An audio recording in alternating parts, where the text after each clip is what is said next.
Hello. मैं सोचता हूँ आप लोग स्वस्थ होंगे, अच्छे होंगे।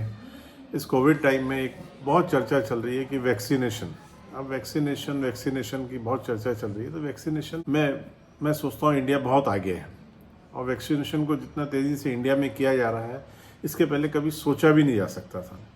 क्या आपको पता है कि यूएसए के बाद इंडिया में सबसे ज़्यादा वैक्सीनेशन की डोज लगाई गई है। अब परसेंटेज में मत जाइए, डोज से मतलब है जितना प्रोडक्शन होगा उसके हिसाब से डोज मिल रही है। तो इसका मतलब ये भी है कि इंडिया में बहुत ज़्यादा वैक्सीन का प्रोडक्शन हो रहा है, क्योंकि देश में और कहीं से वैक्सीन अभी बहुत ज़्यादा इंपोर्ट हो नहीं पाई है। बाकी कुछ राज्यों ने कोशिश भी करके देख ली, पर वैक्सीन उनको मिल नहीं पाई। तो इसका मतलब ये है कि अपने को भारतीय वैक्सीनेशन पे ही निर्भर करना पड़ेगा, और वही सबसे अच्छी भी साबित होंगी आगे पीछे। अब कुछ राज्यों का शुरू में बड़ा विरोध था कि हम कोवैक्सीन नहीं लगाएंगे, उसके कारण शायद वैक्सीन बनाने वाले कुछ डीमोरलाइज हो गए थे। तो आगे से सभी स्टेट्स को ये ध्यान रखना चाहिए कि इस तरह का असहयोगात्मक रवैया ना अपनाएं जिससे लोग डीमोरलाइज हैं। अब यदि वो सहयोग करेंगे तो वैक्सीनेशन और तेज़ी से हो सकता है। अब इसमें कई चीज़ें हैं, अब उसमें सहयोग कई तरीके के हो सकते हैं। जैसे 1 करोड़ से ज़्यादा डोज खराब हो चुकी है। अब यदि राज्य इसमें ध्यान रखते तो 1 करोड़ लोगों को और वैक्सीनेशन हो सकता था। अब ये कोई कहे कि हमारे यहाँ स्थिति मुश्किल है इसलिए डोज खराब हो गई, तो ऐसा भी नहीं है। क्योंकि जो मुश्किल जगह, जहाँ राज्यों में जहाँ ज़्यादा तकलीफ है, वहाँ वैक्सीनेशन की स्थिति बहुत अच्छी है।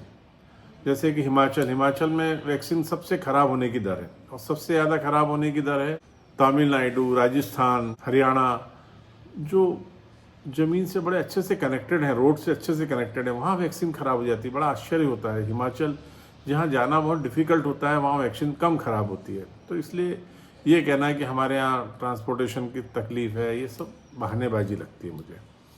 अब दूसरा मुद्दा आता है कि कई पार्टियां ये कहती हैं कि वैक्सीन की डोज एक्सपोर्ट कर दी गई। ये तब की गई थी जब एक तो पहली बार कि भारत में वैक्सीनेशन अच्छे से शुरू नहीं हुआ था, और शायद सरकार ने ये भी सोचा होगा कि वैक्सीन बाहर भेजते हैं, 6 करोड़ वैक्सीन ही तो भेजी है, तो वो पूरे विश्व में उस वैक्सीन को भेज के ट्रायल भी लेना चाहती थी होगी, जो बताया नहीं उन्होंने, पर मुझे ऐसी आशा है कि ऐसा किया होगा। और दूसरा, कुछ कमर्शियल कारणों से भी किया होगा कि वैक्सीन भेजेंगे तो हमें रॉ मटेरियल मिलेगा। जनरली ऐसा होता है कि रॉ मटेरियल बनाने वाली कंट्री कहती है कि आप फिनिश प्रोडक्ट हमें दीजिए, तब हम आपको रॉ मटेरियल देंगे। तो ये भी हो सकता है कि रॉ मटेरियल इंपोर्ट करने के लिए वैक्सीन सप्लाई करी हो। दूसरा, संबंध सुधारने के लिए भी वैक्सीन सप्लाई की गई हो। अब वो 6 करोड़ वैक्सीन थी, तब 1 करोड़ वैक्सीन तो आप अपने देश में खराब हो चुकी है। यदि उसी को बचा लिया होता तो 1 करोड़ वैक्सीनेशन ज़्यादा हो जाता। खैर, जो भी स्थिति है, अब ऐसा लग रहा है कि आगे वैक्सीनेशन बहुत तेज़ी से होगा, और कुछ राज्यों ने इसमें बहुत तेज़ी से वैक्सीनेशन किया है। उसमें महाराष्ट्र है, यूपी है, बिहार है। जिन राज्यों के बारे में अपन सोच नहीं सकते थे, उन राज्यों ने बहुत तेज़ी से वैक्सीनेशन किया है। तो मतलब यदि आपके अंदर इच्छा शक्ति है तो आप बहुत अच्छे से अपने प्रदेश के लोगों को सुरक्षित कर सकते हैं, और यदि नहीं है तो आप बहानेबाजी कर सकते हैं। अब जैसे बंगाल के चीफ मिनिस्टर ने कहा कि हम वैक्सीन कंपनियों को ज़मीन दे देंगे।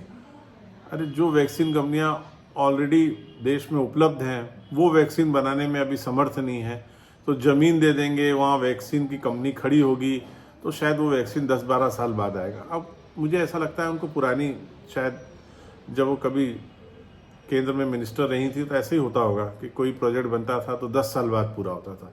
तो वही आदत है उनको आज भी। शायद उस चीज़ को भूलना चाहिए, उनको सहयोग करना चाहिए, और वैक्सीनेशन प्रोग्राम को अच्छा चलाना चाहिए। जहाँ तक मुझे पता है, बंगाल में भी वैक्सीनेशन प्रोग्राम अच्छे से चल रहा है। तो कोशिश यही करनी चाहिए कि उस प्रोग्राम में पूरा ध्यान दें, और इन चक्करों में ना पड़ें कि वैक्सीन हमको ज़्यादा भेजी जाए, कम भेजी जाए, उसको कम दे रहे हैं, हमको कम दे रहे हैं, उसको ज़्यादा दे रहे हैं। इन सब चक्करों से भूल जाना चाहिए। जितनी वैक्सीन आ रही है उसको इस तरह से यूज़ की जाए कि उसका कम से कम नुकसान हो, ज़्यादा लोगों तक पहुँचे।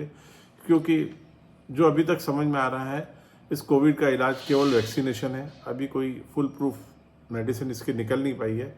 तो पूरा ध्यान प्रदेश में, देश में वैक्सीनेशन पे देना चाहिए, और अपने बीच के पॉलिटिकल डिफरेंस को भूल कर आपस में सहयोग करना चाहिए। यही मैं आशा करता हूँ। धन्यवाद।